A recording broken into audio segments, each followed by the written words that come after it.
russe, l'assassinat fut à nouveau utilisé en Russie afin de détruire l'œuvre de Nicolas II. Pendant la révolution de 1906, il avait publié un décret impérial faisant de la Russie une monarchie constitutionnelle et en 1907, il introduisit le suffrage universel. Les révolutionnaires craignaient cette mesure de libération puisqu'ils ne craignaient n'importe quel cosaque.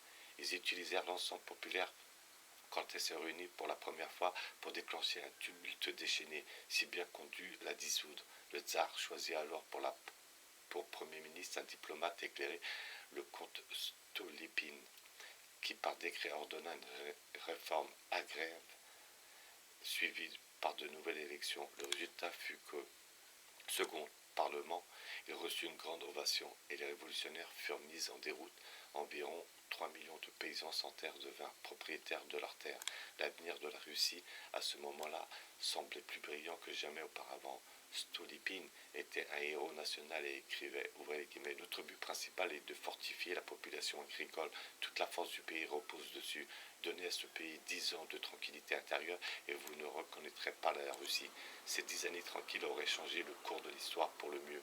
Au lieu de cela, la conspiration intervint et provoqua les 10 jours qui bouleversèrent le monde. En 1911, le comte de Stolypine se rendit à Kiev où le tsar devait inaugurer un monument au libérateur assassiné Alexandre II et il fut abattu lors d'une représentation de gala au théâtre par un révolutionnaire juif, Bagrov. En 1917, un commissaire juif, découvrant qu'une jeune fille parmi certaines fugitives était la fille du comte Stolypine, se hâta de l'abattre. C'est arrivé en septembre 1911. En décembre 1911, M. Wilson, le candidat, faisait son discours exprimant un sentiment d'identité avec la cause juive. En novembre 1911, M. Wilson avait pour la première fois rencontré l'homme, M. Hus, qui l'avait choisi en 1910 et qui avait alors déjà aligné tous mes amis politiques et partisans sur le soutien de M. Wilson. M. Hus annonça à son beau-frère « Jamais auparavant, je n'ai trouvé à la fois l'homme et l'opportunité ». Avant l'élection de M. Hus dressa une liste de membres du Conseil des ministres, voire Philippe Dru, en concertation avec un certain M. Bernard Baruch, qui entre maintenant dans ce récit. Et il se pourrait bien qu'il soit le plus important de tous les personnages qui apparaîtront au cours des 50 années suivantes, car il devait se faire connaître comme conseiller de plusieurs présidents, et dans les années 1950, il conseillait toujours le président Eisenhower et M. Winston Churchill. En 1912, il n'était publiquement connu que tant que financier qu'il avait hautement réussi. Son biographe déclare qu'il contribua à 50 000 $ à la campagne de M. Wilson. Puis pendant la campagne électorale, on fit sentir le mort à M. Wilson. Après des imprudences initiales, il promit à M. Hus, tel que cité plus tôt, et comparé à Philippe Dru, de ne pas agir en indépendant à l'avenir. Immédiatement après l'élection, il reçut le rabbin Stephen Wise pour une longue session au cours de laquelle ils discutèrent, ouvrez les guillemets, des affaires russes, en se référant spécialement au traitement des Juifs. M. Wise, au même moment, M. Hus déjeunait avec un certain M. Louis de Brandes, juriste éminent et juif, et rapporta que son esprit et le mien sont en accord concernant la plupart des questions qui se posent maintenant à nous. Ainsi, 3 des 4 hommes dans l'entourage de M. Wilson étaient des juifs, et tous les 3, à une étape ou une autre, jouèrent des rôles en promouvant la reségrégation des juifs par le biais du sionisme et de son ambition palestinienne. À ce moment-là, M. Brandes et le rabbin Wise étaient les sionistes principaux en Amérique, et M. Brandes, alors qu'il fait son entrée dans l'histoire, mérite un paragraphe. Il était distingué en apparence et intellect, mais ni lui ni les autres avocats n'auraient pu définir ce qui, en lui, constituait un juif. Il ne pratiquait pas la religion judaïste, que ce soit dans sa version orthodoxe ou réformée, et écrivait une fois, durant la plus grande partie de ma vie, mon contact avec les Juifs et le judaïsme fut léger, et je pensais peu à leurs problèmes. Sa conversion était du genre irrationnel et romantique, rappelant M. Balfour. Un jour, en 1897, il fut au petit déjeuner un compte-rendu du discours du docteur Herzl au premier congrès sioniste et dit à sa femme, ouvrez les guillemets, « Voilà une cause à laquelle je pourrais donner ma vie ». Ainsi, le juif américain, totalement assimilé, fut-il transformé formé en un clin d'œil. Il afficha l'ardeur du converti dans ses attaques ultérieures contre l'assimilation. L'assimilation ne peut être évitée à moins que, dans la patrie, un centre soit rétabli, à partir duquel l'esprit juif puisse rayonner. Les sionistes de la Russie ne firent jamais confiance à ce produit de l'assimilation qui voulait maintenant se désassimiler et détestaient ses discours fréquents sur l'américanisme. Il disait « Mon approche du sionisme se fit par l'américanisme ». Et pour les talmudistes, cela revenait à dire que le sionisme pouvait être approché par le russianisme, qu'ils étaient résolus à détruire. En fait, il était illogique de préconiser la forme la plus féroce de ségrégation raciale tout en prétendant admirer l'assimilationnisme américain. Et M. Brandes, avec toutes ses compétences d'avocat, semble ne jamais avoir vraiment compris la nature du sionisme et devint le Herzl des sionistes américains. Le rabbin Stephen Wise était alors Weizmann et fut brutalement abandonné après avoir rempli son rôle. Cependant, au moment décisif, en 1917, il joua un rôle décisif.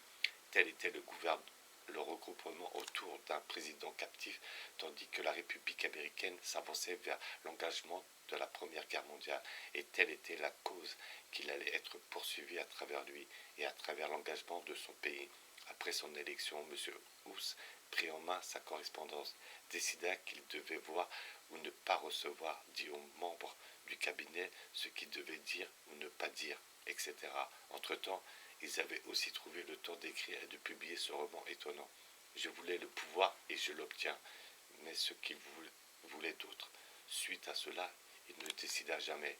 Ainsi, son ambition était-elle son but, et rétrospectivement, il ressemblait maintenant à Savonarola, le héros du roman d'un autre politicien dont l'auteur, M. Winston Churchill, dit, ouvrez les guillemets, l'ambition était la force motrice de Savonarola, était impuissant à y résister. À la fin de sa vie, M. Hus, seul et oublié, détestait Philippe Dru. Mais entre 1911 et 1919, la vie fut délicieuse pour M. Hus. Il adorait le sentiment de pouvoir pour le pouvoir, et depuis c'était trop gentil pour vouloir nuire à Rockland, à la Maison Blanche. Ouvrez les guillemets, c'était invariablement mon attention avec le président comme avec tous les autres hommes que j'ai cherché à influencer, qui pensent que les idées qu'il tirait de moi étaient les siennes dans la nature des choses. J'ai pu réfléchir à de nombreuses choses que le président, et j'avais eu l'occasion d'en discuter plus en profondeur que lui. Mais aucun homme n'est honnêtement voir un autre homme diriger ses conclusions. Nous sommes tous un peu vaniteux sur ce point. La plupart des gens sont bien trop guidés par la vanité personnelle dans leurs actes. Il se trouve que ce n'est pas mon cas. Ça m'est égal qu'il obtient le mérite pour une idée que j'ai transmise. Le principal est que l'idée fonctionne. Habituellement, à dire vrai, l'idée n'était pas de moi. M. Wooden, déjà cité. Ainsi, quelqu'un dirigea M. Hus qui dirigea Wilson vers la conclusion qu'un groupe d'hommes dans les régions talmudiques de Russie devait être mis en possession de la Palestine, avec la conséquence évidente qu'une source permanente de guerre mondiale serait établie là-bas et que les Juifs du monde seraient à nouveau isolés de l'humanité. Dans ce plan, la destruction de la Russie et la diffusion de la révolution mondiale étaient aussi impliquées de manière prévisible. À cette période, 1913, un événement se produisit qui sembla peu important alors, mais qu'il faudrait rapporter ici à cause de sa conséquence importante par la suite. En Amérique, il y avait une organisation appelée le B'nai B'rith, les enfants de l'Alliance, en hébreu, fondée en 1843 comme loge fraternelle exclusivement réservée aux Juifs. On la qualifia d'institution purement américaine, mais elle créa des branches dans de nombreux pays et prétend aujourd'hui représenter tous les Juifs du monde entier, au point qu'elle semble faire partie de l'arrangement que le Dr Castaing décrit comme l'international juive. En 1913, le B'nai B'rith créa une minuscule ramification, l'Anti-Defamation League, et devait prendre une taille et un pouvoir immense. Avec elle, l'État dans les États se dota d'une sorte de police secrète, et elle réapparaîtra dans cette histoire avec l'accession de M. Wilson et du groupe derrière son siège de président. Le décor fut installé pour la guerre qui était sur le point de commencer. La fonction de l'Amérique dans sa promotion du grand dessein supranational par le biais de cette guerre devait être cette auxiliaire. Dans cette première étape, l'Angleterre fut choisie pour le premier rôle, et l'objectif principal, le contrôle du gouvernement britannique, n'avait pas été entièrement acquis quand la guerre commença. Ainsi, l'histoire retraverse maintenant l'Atlantique jusqu'à l'Angleterre, où M. Balfour était en passe de reprendre à nouveau ses fonctions.